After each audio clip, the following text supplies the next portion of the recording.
Comment protéger les mineurs de la pornographie? Pour en parler, aujourd'hui, je suis avec Franck Meyer. Bonjour Franck. Bonjour David. Alors, avec le CPDH, vous avez passé 5 ans à combattre l'exposition des mineurs à la pornographie. Est-ce que vous pouvez nous raconter les étapes clés de cette mobilisation et les principaux obstacles que vous avez rencontrés? Tout d'abord, pour le Comité protestant évangélique pour la dignité humaine, c'est une affaire de dignité humaine que de lutter contre l'accès à de la production pornographique qui dégrade malheureusement l'image qu'on peut avoir de l'être humain, de l'homme comme de la femme. Et tout a commencé il y a des années pour nous, bien entendu, en tant qu'association, en tant que représentant de la société civile, où de nombreuses reprises, nous avions interpellé les pouvoirs publics à ce sujet, notamment, par exemple, quand dans des librairies, l'exposition des enfants à des contenus pornographiques avait lieu parce que des magazines étaient mis à leur portée ou à leur vue, et nous étions intervenus à plusieurs reprises. Mais il y a, depuis quelques années pour nous, il y a eu une accélération des actions que nous avons pu mener. Cette accélération, elle a démarré en 2020, le 8 avril 2020 très précisément, puisque c'était pendant la période du confinement dû à l'épidémie de Covid-19. Et là, nous avions constaté qu'un certain nombre de sites pornographiques faisaient des offres promotionnelles ou ouvraient grandes leurs portes, si je puis dire, avec un accès généralisé à leur contenu, avec le slogan suivant: Vous êtes confinés, ne vous ennuyez pas, venez chez nous. Voilà, c'était à peu près l'axe de communication qu'ils se donnaient. Et alors, nous avions, nous, en tant qu'association, été scandalisés par cette manière d'agir. C'est la raison pour laquelle nous avions choisi de contacter d'autres associations qui pourraient, avec nous, écrire un courrier au président de la République et à 24 autres personnalités, comme par exemple le président du Sénat, la présidente de l'Assemblée nationale. Nous avions écrit aussi à la Commission européenne, etc., pour dénoncer ces pratiques. Je lis un extrait de ce courrier que nous avions adressé, donc, parmi d'autres, au président de la République. Monsieur le Président de la République, nous tenons à porter à votre attention l'offre que le géant de la pornographie en ligne, Pornhub, vient de mettre à disposition de l'ensemble de la population française depuis le 17 mars 2020, premier jour de la période de confinement liée à l'émergence du Covid-19. Cette offre prévoit que les utilisateurs puissent accéder à la version premium de ces contenus de manière gratuite jusqu'au 23 avril 2020. On avait donc cité et rappelé les faits. Et ensuite, je passe les détails de la lettre, nous avions formulé nos demandes.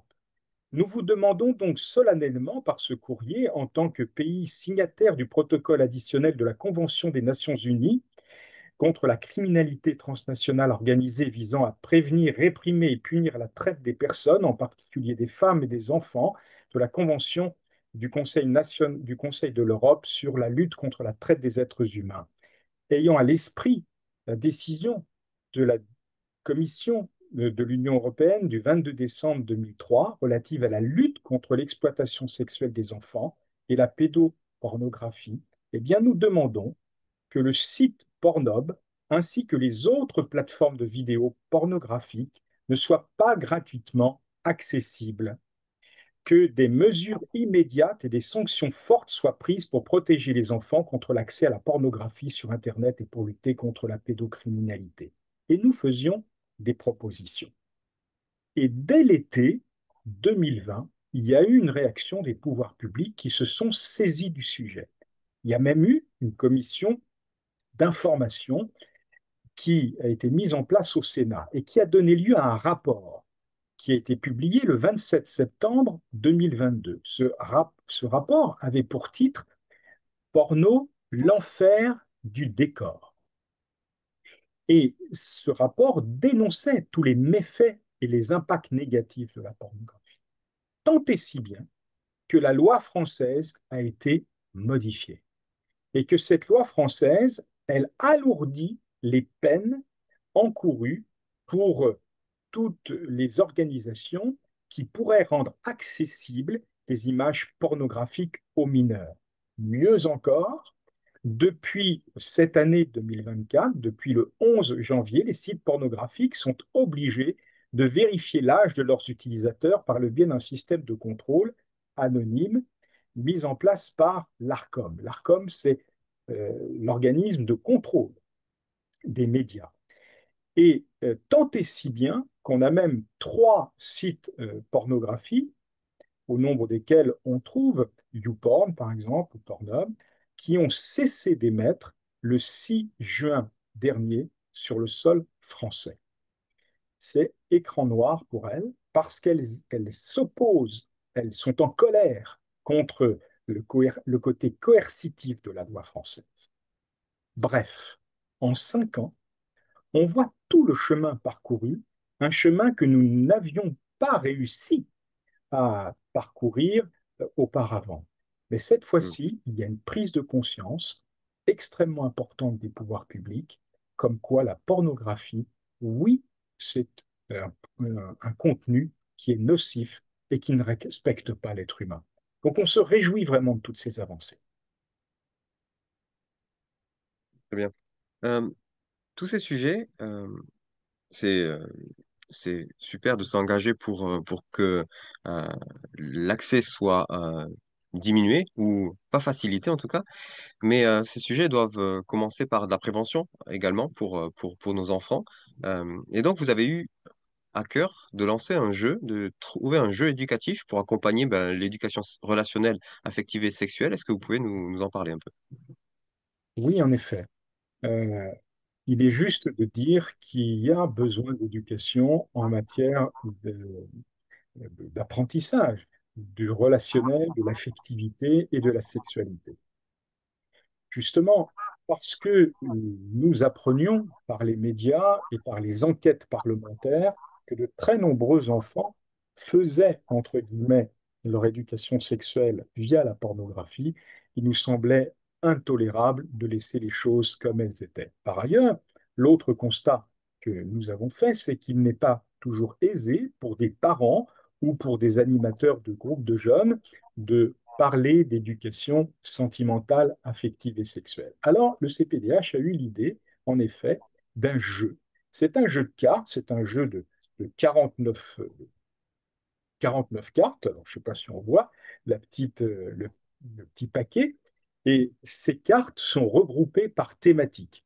Alors, on a une thématique sur de la fécondation à la naissance, on a une thématique, la Bible nous parle d'amour, une thématique filles et garçons, une thématique sur la régulation des naissances, une thématique sur genre et différentes pratiques sexuelles, une thématique sur l'amour et le mariage, une thématique sur les infections sexuellement transmissibles. Ces 7 thématiques comportent chacune 7 cartes avec des affirmations.